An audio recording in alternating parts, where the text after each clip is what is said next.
রে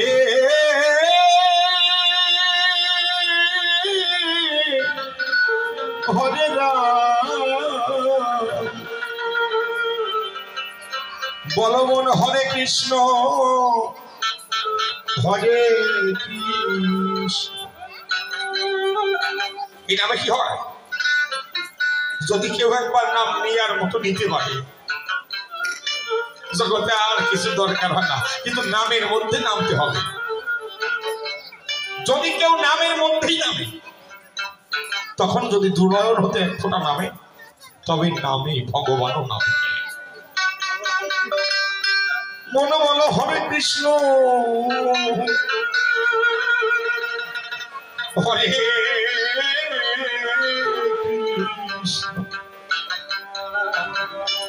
কৃষ্ণ কৃষ্ণ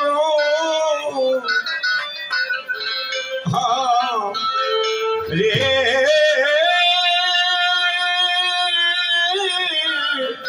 হরে রাম হরে কৃষ্ণ হরে কৃষ্ণ কৃষ্ণ কৃষ্ণ হরে হরে কৃষ্ণ হরে কৃষ্ণ কৃষ্ণ কৃষ্ণ হরে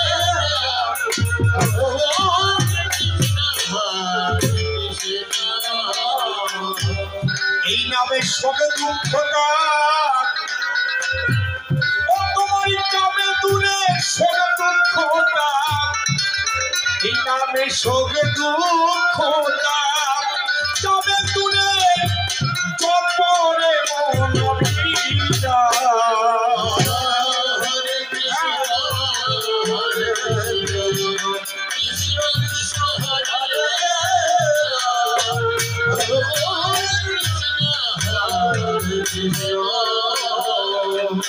এই নামে শোক দুঃখ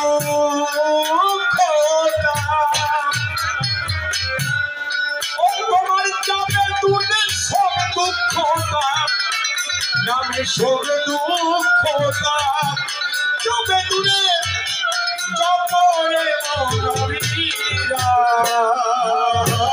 হরে কৃষ্ণ হরে কৃষ্ণ কৃষ্ণ কৃষ্ণ হরে হরে কৃষ্ণ। ওগো এই নামে হাসা আর নামে কাঁদা,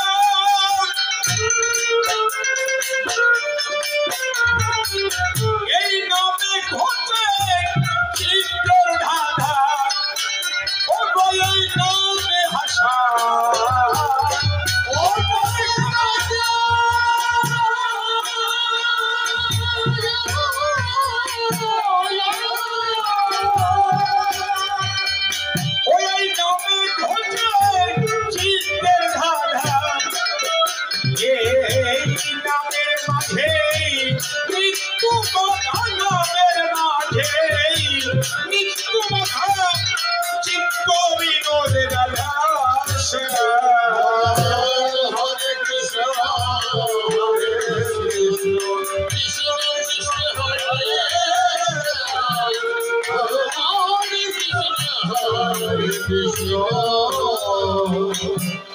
এই নামে যা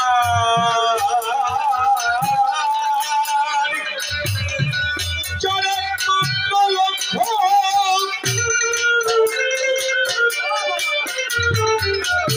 ওরে লক্ষ কোটি তার উপলক্ষ। এই নামে যারে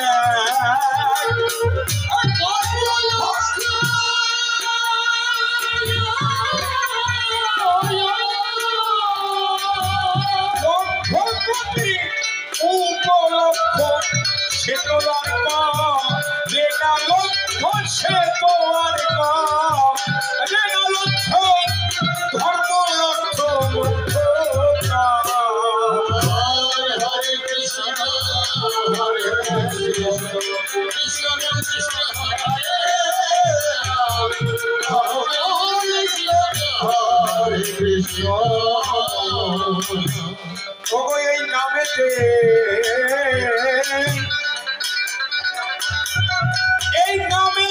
প্রেমে ভাষাবে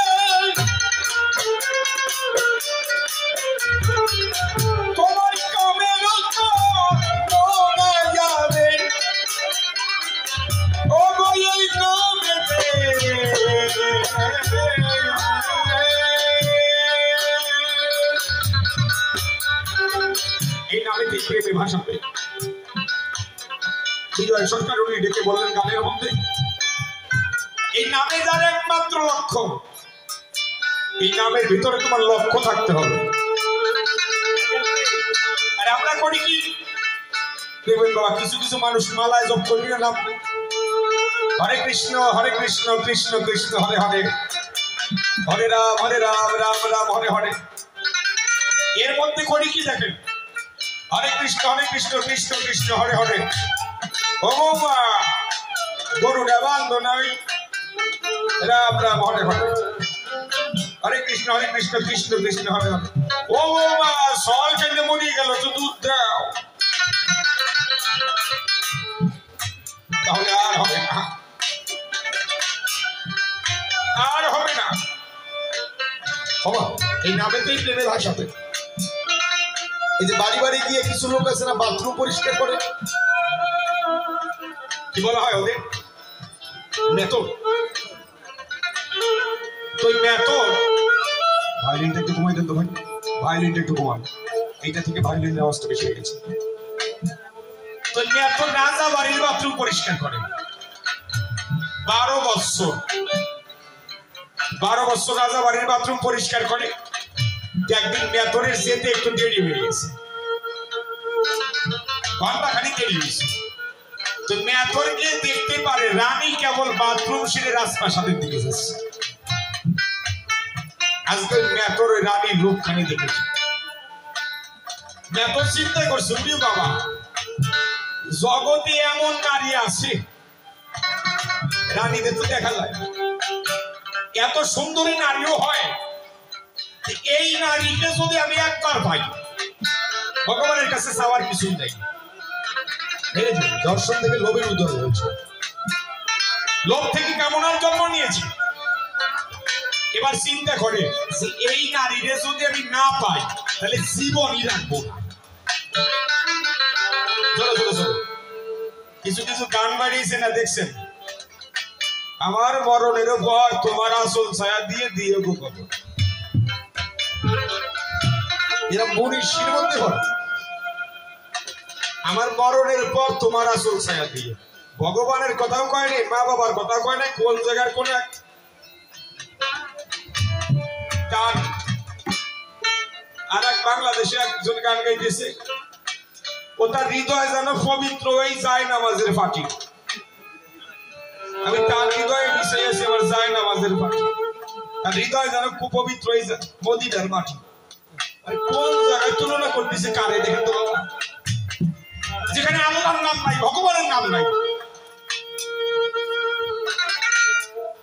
কিছু কিছু লোক আছে না, যে আপনাকে কথা কিন্তু বলছি, যদি কিছু এই ঘরের তাক কয়, এরপরে দেখবেন গলায় দড়ি নেবে না, আত্মহত্যা করবে। আর বর্তমানে তো মানে এই কেসটাই বেশি, ফেসবুক করলেই দেখা যায় ঝুলে রয়েছে, নাহলে বিষ খাইছে, তাই না? বেশি দূরে না, শোনেন আমাকে কদম বাড়িতে একজন দপ্তরি এখনো বাইসে আছে, গণেশ দপ্তরি, ওর হাতে সাথী থাকে, কদম বাড়ি হাই স্কুলে জানা গেছে, গণেশ নামে দপ্তরি এখন কিন্তু আছে, রিটায়ার হয়ে গেছে কিন্তু আছে। সে যে জায়গায় যায়, যেদিন দেখবেন ওর হাতে সাথীটা আছে, সাথী ওর বাহন। একদিন বউর সাথে গন্ডগোল করছে গণেশ দপ্তরি, বউর সাথে গন্ডগোল করে স্বামীরে কয়, এই সংসার আর করবো না, এই বুড়ারে বিয়ে করে জীবনে শান্তি হইল না, আমি বিষ খাবো। গণেশ দপ্তরি কয়, তুমি যদি বিষ খাস তাহলে আমি 21 খাবো, বেশি খাবো। এখন গন্ডগোল ভালো কাজের গন্ডগোল, গ্রামের লোক টাকা দেখি পর্যন্ত হয়েছে। নারী বলতেছে আপনারা বিচার করে দেন, আমি ওনার ভাত খাবো। দপ্তরি কয়, ও যদি এবার ভাত না খায়, না খাইলো আর রুটি খাওয়াবো, ভাত না খায় না খা করে রুটি খাওয়াবো। খুব রসিক মানুষ। এখন মনে মনে চিন্তা করে তাই, যদি এই রানীকে আমি না পাই, তাহলে জীবনে আমি রাখবো না। বাড়ি চলে গেছে, বাড়ি গিয়ে ছেলে মেয়ে বোর কাছে ডেকে কয়, সব এই আমার যে সম্পত্তি যা আছে তোরা ভাগ করে নিস, আমি মন্দিরে গিয়ে মারা যাবো। কেন মারা যাবো? শুনেছি শাস্ত্রে বলে অনেক অনুরত করে কেউ যদি মারা যায় মরার সময় যা ভাবে পরবর্তী জন্মে তা ভাবে। তুমি এত চিন্তা করে এখন আমি মন্দিরে যাব, মন্দিরে গিয়ে এই জন্মটা ঠাকুরের নাম করতে করতে মারা যাব, পরবর্তী জন্মে যেন আমি ওই রানীরে পাই। এই চিন্তা করে মন্দিরে গেছে, মন্দিরে গিয়ে দরজা বন্ধ করে দিছে। ঘরটা 3 সাইড করে কারো স্বামী কারো বাবা যদি মন্দিরে গিয়ে আত্মহত্যা করার চেষ্টা করে, বাড়িতে আর কারো ঘুম আসে, হাওয়া আসে, ঠিক কাজের কাজ করতো। ওই সময় সাধু বাড়িয়েছে, সাধু বাড়িয়ে এসে কয় হরে কৃষ্ণ, বাবা একটা ভিক্ষা দাও। সাধুর মেয়ে কয় বাবা আর সারার সময় পাইলে না, বাবা মরে মন্দির করে, কেমন করে ভিক্ষা দেবো তোমারে, ভিক্ষা দেবো তাই তোর বাবা মরে কেন? রানীর রূপ দেখে পাগল হয়ে গেছে। তাই কে বলছে বাইরে আয়, পরবর্তী জন্মে না কৃষ্ণ নামে থাকলে দাবি এই জন্মেই তুই রানীরে পাবি। আয় আমার কাছে আয়। এই কথা শোনার পরে মেথর ঘর থেকে মন্দিরতে বেরিয়েছে, বাইরে মেথর দেখতে পারে সাধু দাঁড়ানো, ভক্তি দিচ্ছে সাধুর পায়, আর সাধু দেখে উড়ে বাবা মেথর, ওটা এই পর্যন্ত দাড়ি, এই পর্যন্ত চুল, সারা গায়ে গন্ধ, জীবনে মনে কোনোদিন সেলুনে যায় না। তো মেথরের ডেকে কয়, সাধু ডেকে বলতেছে তোর যা চেহারা এই থেকে রানী তোরে ভালোবাসবে, এক কাজ কর, রানীরে পেতে হলে তোর একটু সুন্দর সাজা লাগবে, এখনই শিলবাড়ি যাবি, এই দাড়ি মোট সব ফেলাই দিবি, ক্লিন শেভ, আর এই যে মাথায় চুল দাঁড়িয়ে একটাও থাকে ব্লেড মেরে দিবি, এই চুল সব ফেলাই দিবি। এই দেখ এই যে আমার পিছনে কয়টা আছে না, ঠিক এই কয়টা রাখ। ওই মেথর ওই সাধুর পিছনে গিয়ে চুল ধরে মাপতিছে, মানে কয়টা চুল আছে এরকম রাখা লাগবে, বুদ্ধি আছে। ওই শিলবাড়ি দিয়ে কয় আমার শেভ করে দাও, শেভ করে দিছে, কয় চুল সব ফেলাই দেবা কিন্তু পিছনে এই কয়টা 1 বিঘা রাখ। ও তো জানে না ওকে কি বল। তো বাবা সারা জীবন যে ছেলেটা এলাকা দেখছে জন্মের পরে, তাই এই পর্যন্ত দাড়ি, এই পর্যন্ত চুল, মুখ দেখা যায় না, হঠাৎ করে একদিন যদি দাড়ি চুল সব ফেলাই দেয় সেটা সাধুর কাছে আইছে। সাধুর গলায় যত মালা আছে মোটামুটি ও সব ওই মেথর দিচ্ছে, নিজের দুটি ব্যাগে ছিল আর একখান ওখানে পড়াইছে, দাদার সঙ্গে কৃষ্ণ নাম লিখে দিয়েছে তিলক দিয়ে, কানে দীক্ষা মন্ত্র দিয়ে হাতে মালা ধরাই দিছে। শোন কিন্তু মন্দিরে গিয়ে না খেয়ে মূর্তি তোর কাছে রাখি যাবি, সকাল হওয়ার আগে রাজপ্রাসাদের পিছনে যে রাস্তা আছে সুপুরি বাগানে, ওই জায়গায় গিয়ে বসে থাকবি, শুধু কৃষ্ণ নাম করবি, কারোর দিকে তাকাবি না, কেউ কিছু দিলে নিবি না, কেউ কিছু দিলে খাবি না, কোনো কথা বলবি না। আমি বললাম 3 দিনের ভিতরে রানী তোর কাছে আসবে, তখন তোর যা ভালো হয় তুই তাই করিস। এই কৃষ্ণ নামের মালা দিয়ে পাঠাই দিছে। সকাল হওয়ার আগে রাজপ্রাসাদের ঠিক পিছনে সুপুরি বাগানের কোমরে রাস্তার পাশে বসে পড়ছে, নাম করতেছে। তো সকালবেলা কোনো বন্ধু যারা জল নিতে যায় তারা গিয়ে দেখতে পারে সাধু সকালে প্রণাম করে, ও সাধু বাবা বাড়ি কোথায়, কথা কয় নাম করতেছে, ও সাধু বাবা কিছু খাইছো, তো কেউ একটা ফল দেয় না, কেউ দূরে টাকা দেয়, নাম করতেছে। তো নারীরা সকালে জল নিয়ে বিকেল বেলা যায়, কি দেখে টাকা ওই জায়গায়, ফল ওই জায়গায়, চিন্তা করে তো ভালো সাধু, কিছু খায় না, টাকাও নেয় না। তো মহিলারা যদি জানে এলাকা বাদ থাকবে, আপনারা না হ্যাঁ, মানে কোন কথা চার দোকানে ফেলানো আর মহিলাদের কাছে ফেলাইলে এই ক্লাব ঘুরে আর নিমন্ত্রণ করা লাগবে না, সব কি দেবো তার পরিচয়। ওই নারীরা একজন আর একজনের কাছে কয়, এই কথা ছড়াইতে ছড়াইতে ঠিক রাজার কান পর্যন্ত গেছে।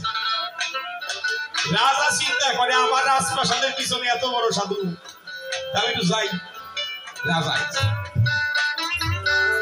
সাধু তো চোখ বুঝে রয়েছে, রাজা এসে বলছে সাধু, আমি এই রাজ্যের মহারাজ, তোমাকে প্রণাম করছি। যেই বলছে মহারাজ, বেয়াতরের হয়ে গেছে কাজ। বেয়াতর মনে মনে চিন্তা করে, যদি রাজা চিনতে পারে গলা কাটি ফেলাইতে। ভয়তে কাঁপতেছে আর চোখে জল পড়তেছে, ভয়তে আর নাম করতেছে। বাস্তব কি, এই জগতে যে যেমন সে মানুষকে ভাবে তেমন। একজন সাধারণ লোকের চিন্তা ভাবনা আর একজন ভালো লোকের চিন্তা ভাবনা কখনো এক। একজন চোর ভালো মানুষকে চোর মনে করে। সাধু বেতর ভাবছে রাজা যেন চিনতে না পারে, কাঁপছে। রাজা ভাবছে, মা জীবনে কত সাধু দেখেছি, কিন্তু ভালো সাধু নাম করে আর চোখ বন্ধ করে মনে হয় কোন রূপ দর্শন করে, চোখের জল ছাড়ে। বাবার কত পার্থক্য। রাজার সাথে কথা কয় না, রাজা চলে গেছে। রাজা গিয়ে রানীর কাছে গল্প করতেছে। রাজা বলতেছে, রানী জানো, আমার এই রাজপ্রাসাদের পিছনে সুপুরি বাগানের সামনে এক সাধু বসে আছে, খুব ভালো সাধু, কথা কয় না, কিছু খায় না, টাকা নেয় না। আমি এতবার ডাকলাম শুনলো। রাজা যখন রানীর কাছে গল্প করতেছে, রানীর মনে মনে ওই সাধুকে দেখার বাসনা জন্মাচ্ছে। কিন্তু রানী অন্তরে করে ধারণা, যদি রাজারে বলে দিই, রাজা আমার জীবনে